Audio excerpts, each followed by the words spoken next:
నమస్కారం.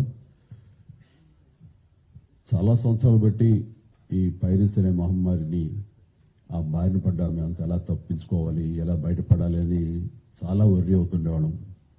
ఇది film industry మీద డైరెక్ట్గా ఇండైరెక్ట్గా లక్షలాది మంది ఆధారపడి ఉన్నారు. ఇది ఏ ఒక స్టార్స్తో, పెద్ద డైరెక్టర్లతో, పెద్ద నిర్మాలతో కాదు. ఇది ఒక లైట్ బాయ్ దగ్గర నుంచి, చిన్న మేకప్ మ్యాన్ దగ్గర నుంచి, థియేటర్స్ దగ్గర గేట్ కీపర్ దగ్గర నుంచి ప్రతి ఒక్కళ్ళు ఇండస్ట్రీ మీద ఆధారపడి ఉన్నారు.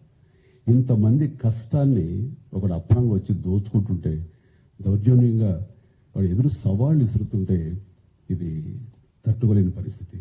సో ఇలాంటి వాటికి మార్గం ఏమిటి, ఎలా బయటపడాలి అనే దాని మీద తర్జన భర్జన పడుతున్న ఈ సమయంలో గత కమిషనర్ సివి ఆనంద్ గారి ఆధ్వర్యంలోనూ, అప్పుడు ఏఎస్పీ కవిత గారు, శ్రీనివాస్ గారు, వీళ్ళు, అలాగే ఆయన వెళ్ళిపోయిన తర్వాత దాని తర్వాత మళ్ళీ ఇది ఇలాగే ఉంటుందా, ఇలాగే కుంటిపడిపోతుందా, ఇలాగే తెరమరుగైపోతుందా అంటున్న సమయంలో సినిమా ఇండస్ట్రీ గురించి, సినిమా కష్ట నష్టాల గురించి బాగా తెలిసినటువంటి, అన్ని రకాలుగా కాజు వడపోసినటువంటి, ఎంతో కన్సర్న్ ఉన్నటువంటి వ్యక్తి మన సిపి సజ్జనార్ గారు.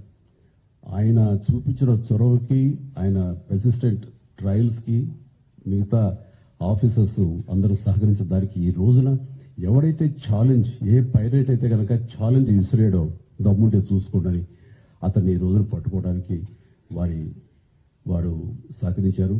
అది వారి మనస్ఫూర్తిగా వారిని, వారికి సహకరించిన ఆఫీసర్స్ని, కవిత గారిని, శ్రీనివాస్ గారిని, ఇతర మహేష్, మన సిఏఎల్ని, వాళ్ళందరూ కూడా మనస్ఫూర్తిగా పరిశ్రమ తరపు నుంచి, నా తరపు నుంచి నా అభినందనలు, ధన్యవాదాలు మనస్ఫూర్తిగా తెలియజేస్తున్న సందర్భంగా.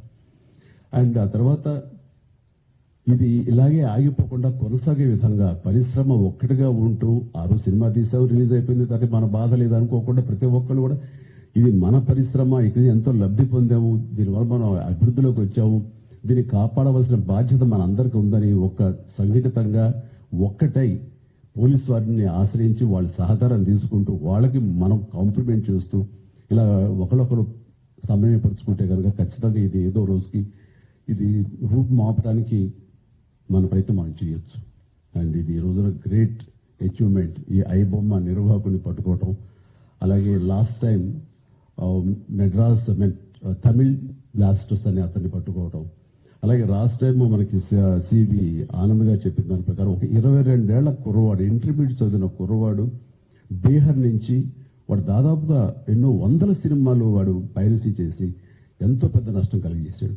ఈ సంవత్సరం ఆరంభంలో కూడా దిల్ రాజు గారి గేమ్ చేంజర్ దగ్గర నుంచి తండేల్ అనే సినిమా కానీ, ఇలాగా కింగ్డమ్ అనే సినిమా, ఓజీ, ఇలాంటివన్నీ కూడా దీన్ని బారిన పడి చాలా పెను నష్టం జరిగింది. రేపు పొద్దున్న రాజమౌళి గారు చాలా పెద్ద సినిమా తీయబోతున్నారు. ఆయన అలాంటి వ్యక్తి మూలంగా మన తెలుగు సినిమా ఖ్యాతి ఖండాంతరాలకి వెళుతుంది. అలాంటివి జరుగుతున్నప్పుడు ఇది పెను సవాల్గా ఉంటుంది, పెను ముప్పుగా ఉంటుంది కూడా మనకి. సో మమ్మల్ని అర్థం చేసుకున్నారు, మా బాధలు అర్థం చేసుకున్నారు. ఇవన్నీ సాధించాల్సింది ప్రభుత్వాలు, అక్కడ పోలీసు డిపార్ట్మెంట్లు.